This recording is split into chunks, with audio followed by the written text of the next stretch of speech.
Moses was a basket case from the beginning, when the sweet little guy was set adrift in what must have been the high seas to him. Saved by his new step-parents-to-be, he was to become a merciless killer of many tribes.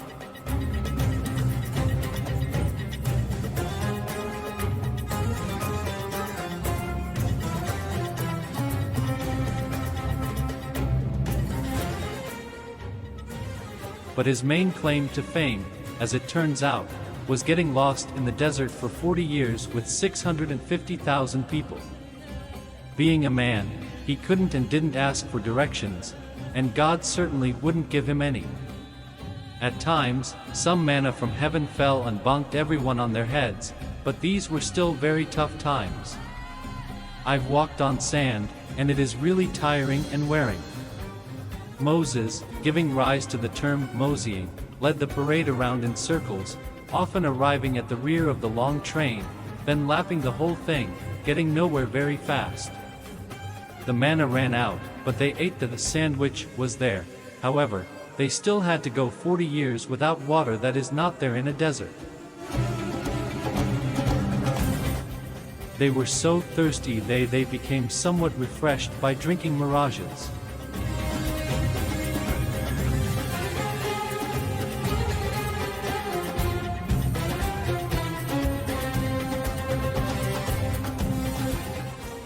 No archaeological traces remain of the sand trek, but the Bible says they were there for 40 years.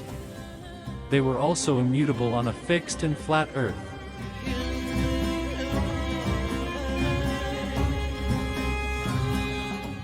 Arriving in Canaan, they discovered that all was for naught, for their kind was already there. Moses then retired for the next 1,000 years, doing nothing much. I think he's still alive somewhere.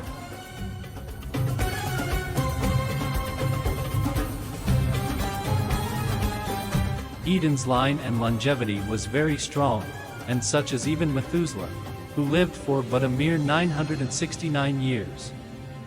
He died on the 11th of Cheshvan of the year 1656, Anno Mundi, after creation, 7 days before the beginning of the Great Flood. According to Rashi in Gen 7:4, the Holy One delayed the flood especially because of the 7 days of mourning for the righteous Methuselah, in his honor.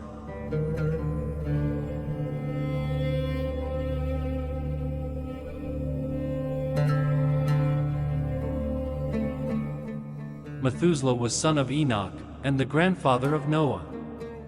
Methuselah had crossed a path without looking both ways, and had been run over by a horse cart.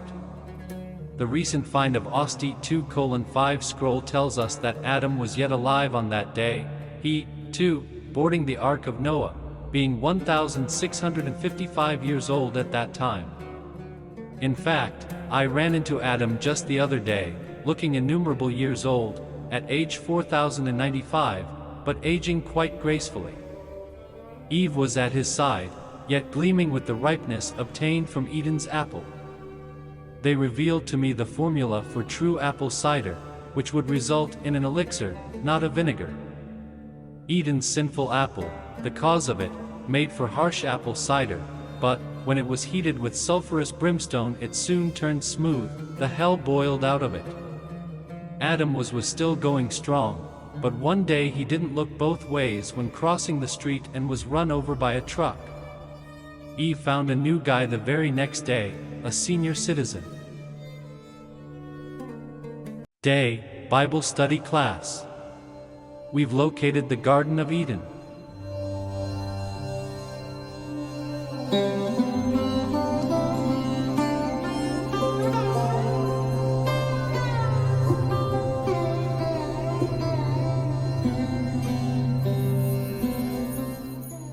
It is now underwater, unfortunately, at the head of the Persian Gulf, near Bahrain. It was into this gulf that the Tigris and Euphrates rivers spilled their waters in antiquity. Nearby, the Karun River, which bears a similar name to the Bible's Gihon River, flows southeast through Iran towards the Gulf. We discovered all this by using Google Earth. We have also located the Ark of the Covenant. It is in a secret chamber deep within the Temple Mount, underneath the present-day Dome of the Rock. It was hidden there by Jeremiah immediately before the Neo-Babylonian destruction of the temple in 586 BC. We are leaving it there since there may have been 5 more commandments than previously thought, and so we may have broken some of them.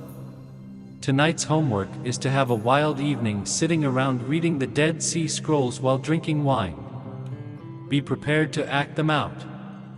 See you tomorrow. I did read the Bible, as I was Catholic, until 5th grade, and I am referring to some of my 4th grade notes.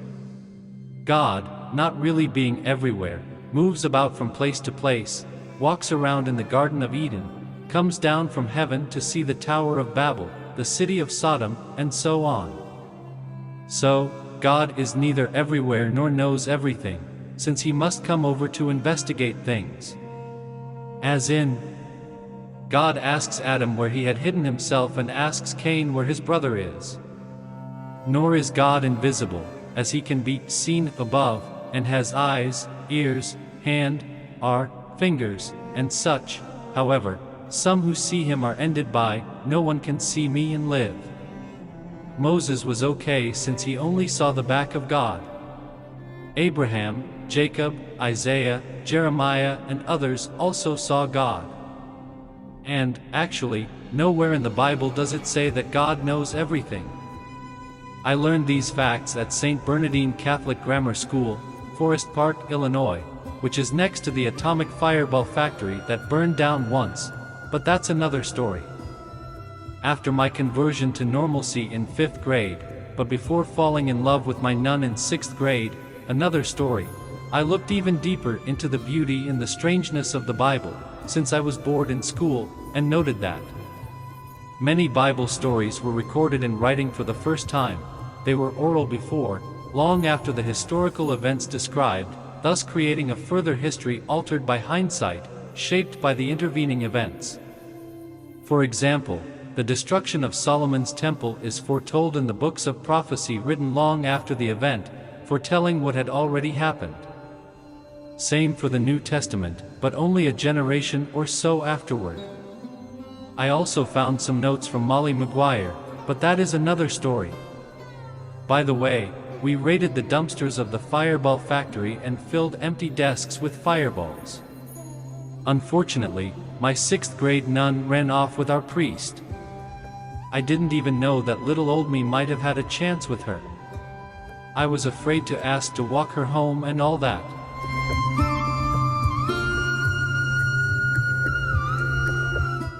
In 7th grade, they separated the girls from the boys, and so we all just got all the hotter for each other, then meeting after school but that's another story.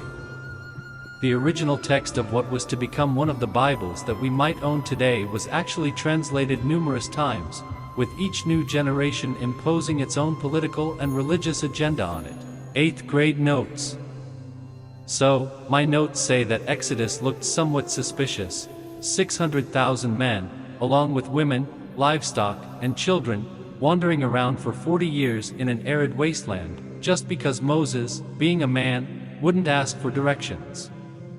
Also, there was no archaeological trace, so probably it was just a small thing that got way exaggerated. As for a conquest of Canaan, full of original Israelite conquerors, it was really like, we have met the Canaanites and they are us. As for David writing so many psalms, he didn't really, for the Hebrew word for, of, really meant for, as in for David. Please don't be late for class tomorrow. Pseudo-Bible lessons. Were the Homo sapiens series of near men and proto-humans merely a lucky result of the extinction of the dinosaurs and 95% of all species by asteroids or some such? Or did God send the asteroids? If he could send plagues of locusts then, why not?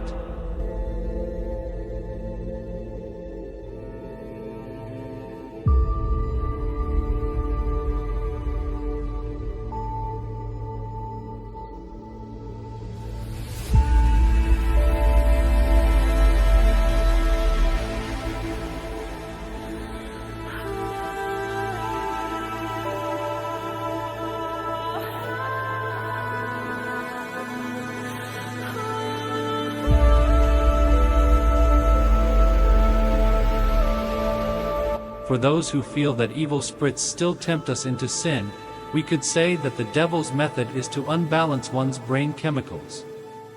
Not fair? Well, don't expect fair from a devil.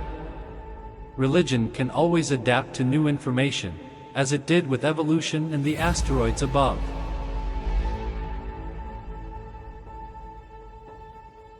So, the infant species of Homo sapiens continues forward, some ahead of their time and some way behind. It is not totally unexpected that many will arrive at evil, and that saying they shouldn't won't change this. Some will obsess on winning the Olympics or being great at something, doing little else along the way. Some will go into depressions and do bad things. Some will get so anxious that they will hit their children and spouses, and many will slip into the sitcom life of being selfish. This is human nature as it really is.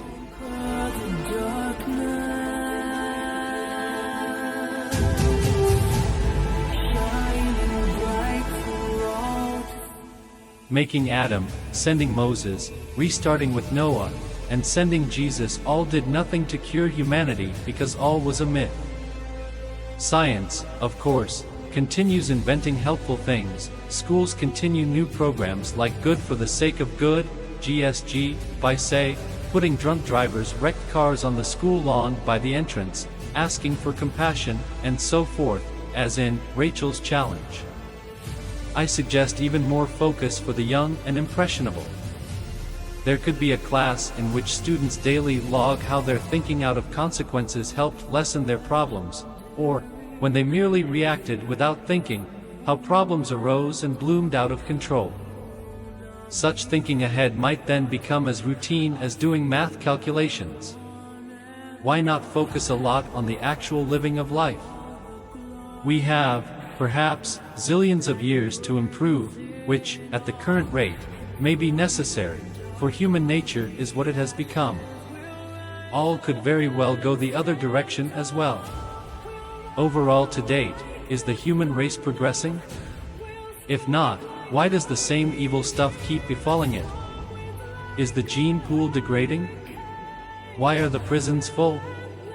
Will drug users, abusers, gamblers, sports nuts, gang members, workaholics, and all such, the list is too long, reproduce so much more of the same until goodness becomes a rarity? Still, what an adventure it is to be alive at this time on this pale blue dot in the middle of nowhere between the eternities of forever, was and will be.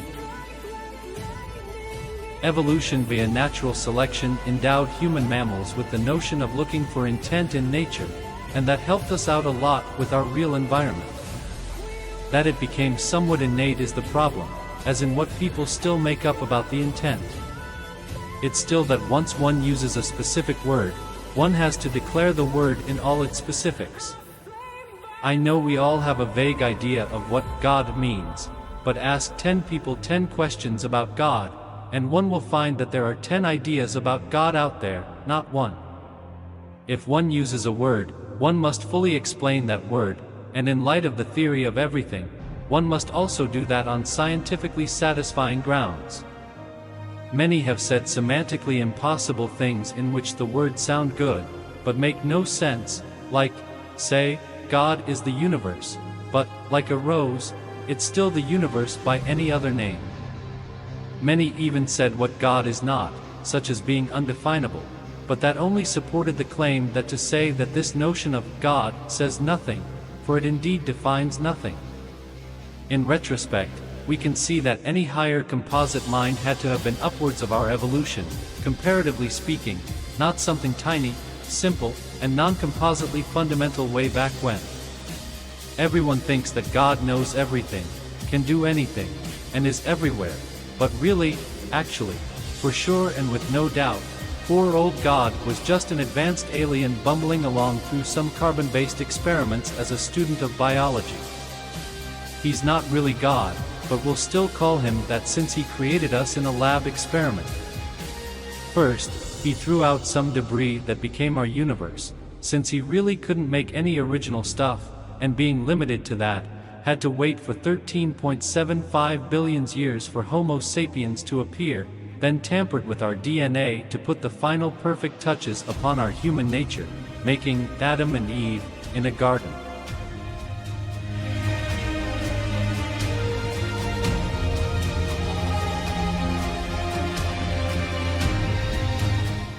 Well, old God, not really knowing diddly squat, was mighty darn surprised when his human nature design immediately flubbed when they ate an apple forbidden to them.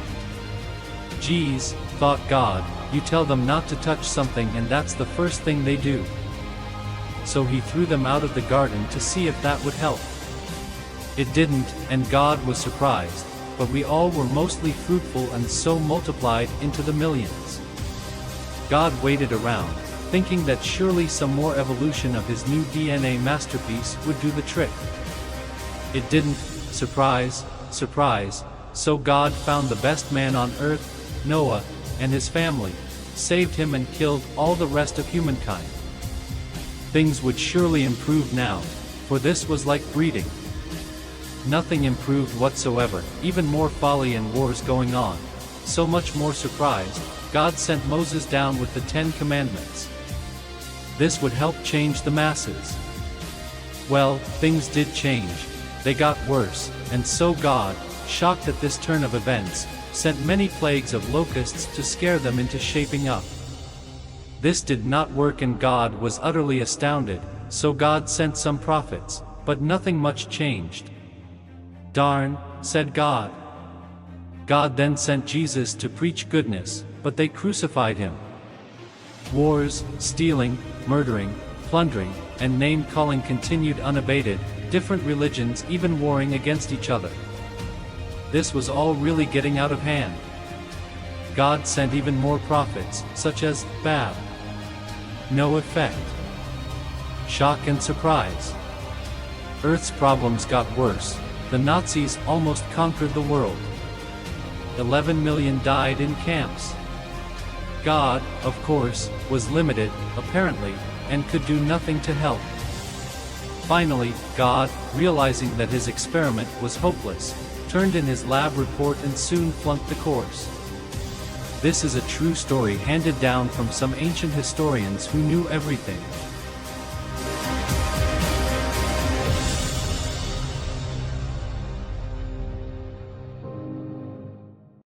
What is man, and woman, but sapiens supreme? Oh man! What a piece of work, the mind, what noble deeds done and undone in kind, what Rube Goldberg inventions heaped upon, in the layers of brains the mind is made upon.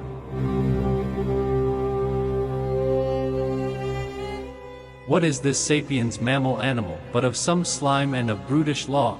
Let us neglect this state of affaring on the grounds that it is unappealing.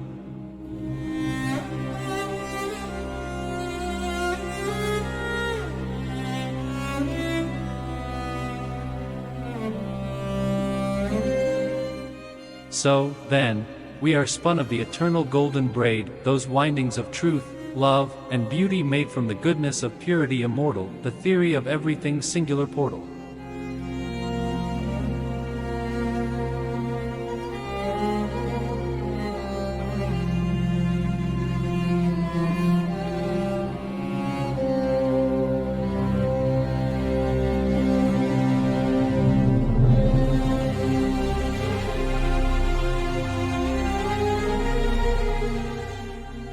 What is man but the special chosen species for which all the plants grow and the waters reach, for which the earth turns round and orbits a nuclear furnace, spreading love's energy, enabling us to thrive above any and all creation.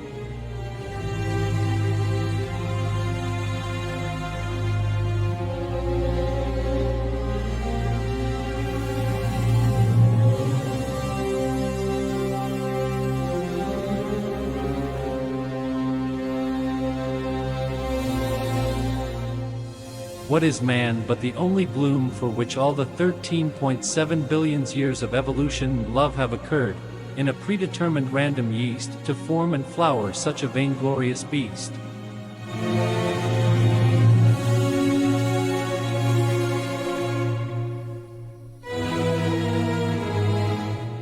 it's ever on forever's edge that we meet our destiny, that in our temporary parentheses of eternity we should flourish for just a moment, bidden as the blossoms of perfection's flower garden.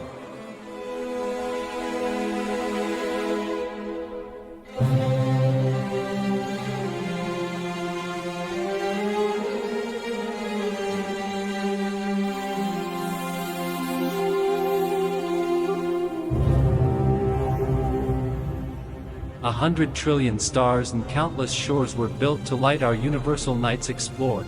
40 million other lower species, too, the all might placed about our world, merely for our delight.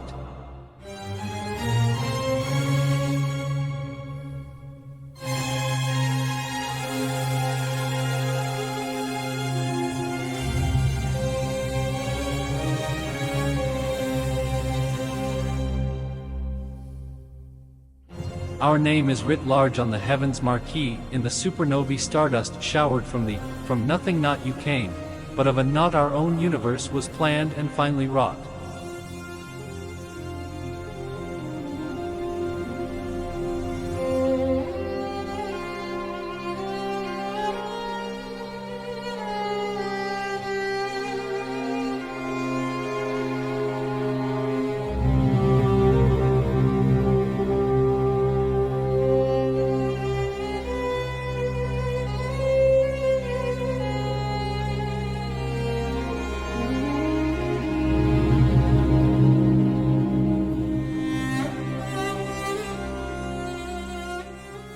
A starring role we play in this reality show, every atom spinning fine just for us to know, our ancestors rising, falling, for us to stand upon, oh man.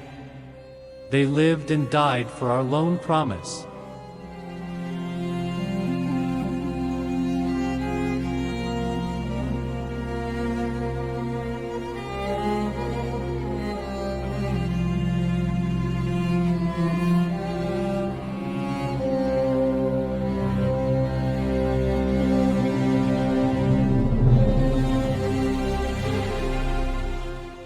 Every shaft of light shines with us in mind, thus it beams forth our beginning and our end, in and of God's hidden and heavenly shrine. O life, we cherish being, that of yours and mine.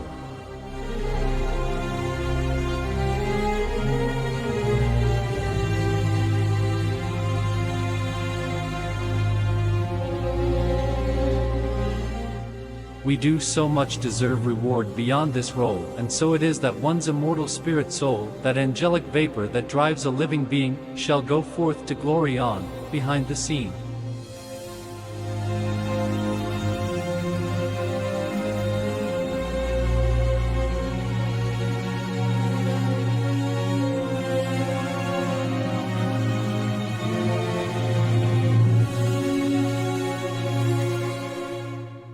We are not merely some mammally organic luck, but purposely evolved on this planet, near a star, in that intended long and winding mindless birth of slowly drifting time, dust, and selection by death, that ever sifted the best from the rest, sapiens.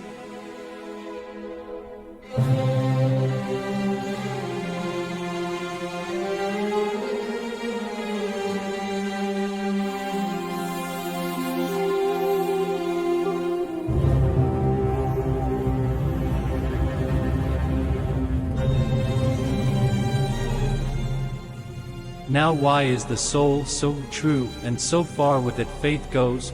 It is only because one so much wishes it to be what knows.